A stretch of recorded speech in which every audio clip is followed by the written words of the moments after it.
Okay, सो करीब 17 महीने पहले तक मेरे एक वीडियो पर 50 व्यूज भी नहीं आते थे। सब्सक्राइबर्स तो 800-900 थे पर एक्टिव नहीं थे। अब ऑल्दो मैंने कंटेंट इम्प्रूवमेंट पर तो ध्यान दिया ही, लेकिन इवेंचुअली मुझे एक वायरल वीडियो बनाने के फॉर्मूले का आइडिया भी लग गया था। एंड इसी आइडिया के साथ मैंने 4 मई 2020 को एक नया चैनल बनाया and within a week it went viral. So what I can promise you is, ये वीडियो देखने के बाद तुम्हें एग्जैक्टली पता होगा हाउ टू गो वायरल। नहीं, सिर्फ वीडियो देखने से वायरल नहीं हो जाओगे, बट तुम्हें वायरल होने का रास्ता जरूर मिल जाएगा। So let's start.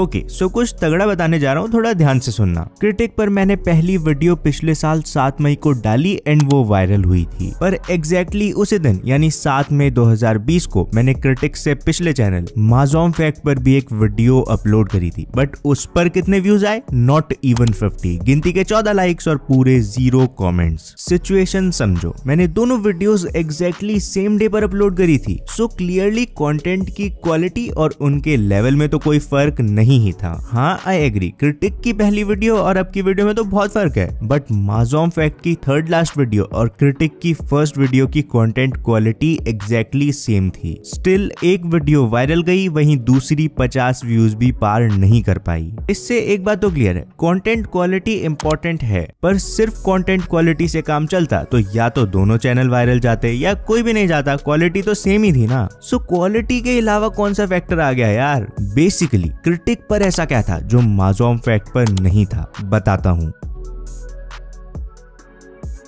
ओके, सो ये स्पेक्ट्रम वीडियो क्वालिटी का है। वीडियो की क्वालिटी जितनी अच्छी होगी वो उतनी ही ज्यादा राइट में होने वाली है। अब सिंस इसमें सबसे लेफ्ट वाली वीडियो की क्वालिटी कुछ ज्यादा ही कम है, तो जब तक वो इस लेवल को पार नहीं कर लेती, तुम जो चाहे कर लो, वीडियो पर व्यूज नहीं आने वाले हैं। वहीं अगर तुम्हारी वीडियो स्पेक्ट्रम के एक्सट्रीम राइट साइड में पहुंच चुकी है तो बहुत हाई चांसेस हैं तुम्हारी वीडियो सिर्फ और सिर्फ कंटेंट क्वालिटी के दम पर वायरल जाने वाली है। लेकिन सबसे इंटरेस्टिंग बीच वाली वीडियोस होती हैं। माजॉम फैक्ट की लास्ट वीडियो और क्रिटिक की पहली वीडियो एग्जैक्टली स्पेक्ट्रम के इसी रेंज में थी एंड काफी हाई चांसेस हैं कि तुम्हारी वीडियो भी यहीं कहीं आती होगी। बेसिकली ये वीडियोस उतनी भी तगड़ी नहीं होती हैं कि बस कंटेंट के दम पर ही वायरल हो जाएं, बट इनकी क्वालिटी लेफ्ट वाली वीडियोस से तो काफी ज्यादा है एंड हेंस इनमें वायरल होने का पोटेंशियल तो पूरा होता है। तो जैसे इन दोनों चैनल्स के साथ हुआ, सेम क्वालिटी के कंटेंट होने के बाद भी इस रेंज में कुछ चैनल्स वायरल हो जाते हैं, बट कुछ 10-15 व्यूज पर ही अटक जाते हैं। सो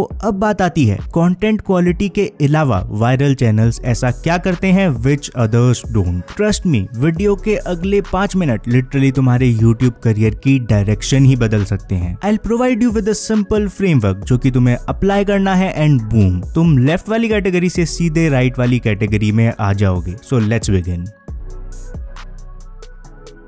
ओके, सो मैंने 0 से ग्रो होने वाले फ्रेमवर्क को मेनली 2 पार्ट्स में डिवाइड किया है। पार्ट 2 में बात करेंगे कि तुम अपनी ऑडियंस को एक्चुअल में टारगेट कैसे कर सकते हो, बट बिना पार्ट 1 यानी सही कंटेंट स्ट्रेटेजी के पार्ट 2 किसी भी काम का नहीं है। बट अब बात आती है कि ये पार्ट 1 है क्या, बताता हूँ।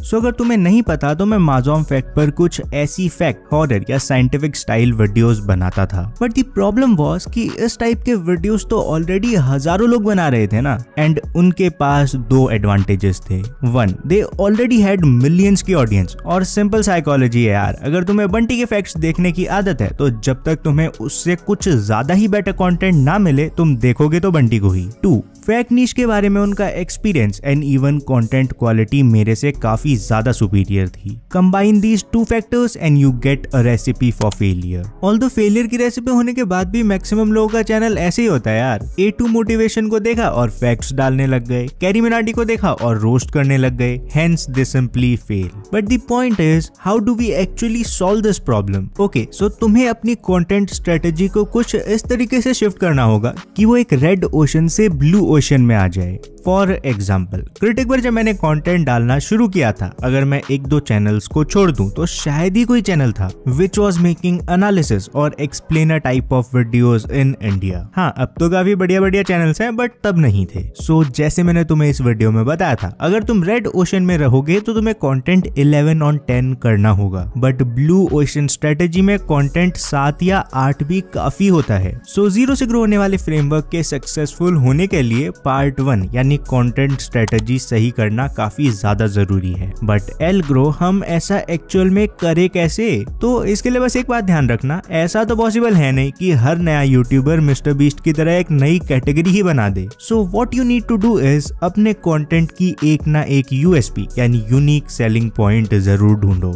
यूट्यूबर्स की सक्सेस स्टोरी तो ऑलरेडी कई लोग बता रहे थे, क्रिटिक ने बस उसमें डेटा और साइकोलॉजी को ऐड करके उसे अपनी यूएसपी बना लिया। म्यूजिक तो कई लोग ऑलरेडी बना रहे थे, यशराज ने बस उसमें ट्रेंड्स को जोड़कर उसे अपनी यूएसपी बना लिया। सो एक काफी डीप टॉपिक है, कहोगे तो इस पर आगे भी वीडियो जरूर बना दूंगा। बट अभी बात करते हैं कि कंटेंट स्ट्रेटजी फिक्स करने के बाद ऑडियंस को एक्चुअल में टारगेट कैसे करना है। Let's begin. So content quality और कंटेंट स्ट्रेटजी सही करने के बाद तुम्हें फोकस करना पड़ेगा अपनी ऑडियंस को टारगेट करने पर, एंड इसका फर्स्ट स्टेप है knowing your audience. For example critic पर मुझे काफी स्पेसिफिक ऑडियंस चाहिए थी यार, बिकॉज मैक्सिमम ऑडियंस को इवन आज की डेट में भी रोस्ट और एनालिसिस का फर्क तक नहीं पता है। Hence I chose an audience जो कि लॉजिकल, इंटरनेट लिटरेट और पॉप कल्चर को समझ सके। ऐसे ही तुम भी अपनी ऑडियंस को 3 से 4 वर्ड्स में डिफाइन करो। जैसे ही तुम ये कर लोगे, अब आएगा सबसे important step, pick 3 YouTubers already having the audience you desire to have. पर कैसे? तो क्रिटिक पर मुझे पॉप कल्चर को समझने वाली ऑडियंस चाहिए थी, एंड वो ऑडियंस यूट्यूबर्स लाइक साइमन सेज, डैन क्रिशु, वेदांत रश्टि, ओकस, इन सब के पास थी। ऐसे ही तुम नोट डाउन करो तुम्हारी आइडियल ऑडियंस किन 3 यूट्यूबर्स के पास है, and there you go. Research से रिलेटेड ज्यादातर काम हो चुका है, अब बारी आती है इन यूट्यूबर्स की ऑडियंस तक पहुंचने की। सो अब मैं तुम्हें वो एग्जैक्ट मेथड बताऊंगा जो मैंने खुद क्रिटिक पर यूज किया था, एंड तुम भी उसे यूज कर सकते हो। तो ध्यान से सुनो। लेट्स अज्यूम तुम्हारा एक आर्ट चैनल है। 1, तुमने जो 3-4 यूट्यूबर्स के नाम लिखे थे उनके अराउंड वीडियोस बनाना शुरू कर दो। नहीं, बस बनाने को बनाओगे तो कोई फायदा नहीं है, बल्कि एड सम वैल्यू। पर कैसे? सो यूट्यूबर एक वीडियो है titled I transformed Ashish Chanchlani Vines into Marvel super hero using VFX, and इस पर 2.5 लाख से भी ज्यादा व्यूज हैं। सोच कर देखो, वीडियो सेम होती, कंटेंट भी एग्जैक्टली सेम होता, बस यहाँ आशीष चंचलानी की जगह मेरे मोहल्ले के बंटी का नाम होता, तो क्या तब भी इस पर इतने व्यूज आते? शायद ही आ पाते। लेकिन आशीष के नाम पर तो हजारों वीडियोस है ना, पर सब पर तो व्यूज नहीं आ रहे हैं। क्यों? बहुत सिंपल है, नाम बस व्यूज के लिए यूज करोगे तो नहीं आने वाले हैं व्यूज। फॉर एग्जाम्पल क्रिटिक पर मैंने कई सारी वीडियोस अपलोड करी हैं जहां मैंने एक तरफ लोगों को साइकोलॉजी या बिजनेस से रिलेटेड कॉन्सेप्ट्स बताए हैं, वहीं मैंने उन्हें नोन यूट्यूबर्स के साथ कनेक्ट भी किया है। साइकोलॉजी के कॉन्सेप्ट से उन्हें वैल्यू मिलती है, वहीं यूट्यूबर्स को इंटीग्रेट करने से वीडियो को रीच। केस 1, मैं सेम साइकोलॉजी के कॉन्सेप्ट्स एक्सप्लेन करता without examples of any YouTubers. Case 2, मैं यूट्यूबर्स का नाम तो यूज करता बट बस क्लिकबेट करने के लिए। बेसिकली उन वीडियोस में लोगों को एज सच कोई वैल्यू नहीं मिलती। ट्रस्ट मी, ना केस 1 में चैनल ग्रो होता और ना ही केस 2 में। सो ये तो समझ आ गया कि हमें अगर 0 से ग्रो करना है तो पूरा फ्रेमवर्क ही अप्लाई करना पड़ेगा, आधा करने से कोई फायदा नहीं होने वाला है। बट अब बात आती है इसको प्रैक्टिकली कैसे समझे। फॉर एग्जाम्पल अपने नए प्रोजेक्ट ढंडोरा की वजह से बीबी के वाइन्स अभी ट्रेंड में है। ऐसे में ट्रेंड शुरू होने से थोड़ा सा पहले ही हर चैनल कुछ ना कुछ कर सकता था। रोस्ट चैनल्स हेट नहीं, बट बीबी के अराउंड एक हेल्दी रोस्ट कर सकते थे।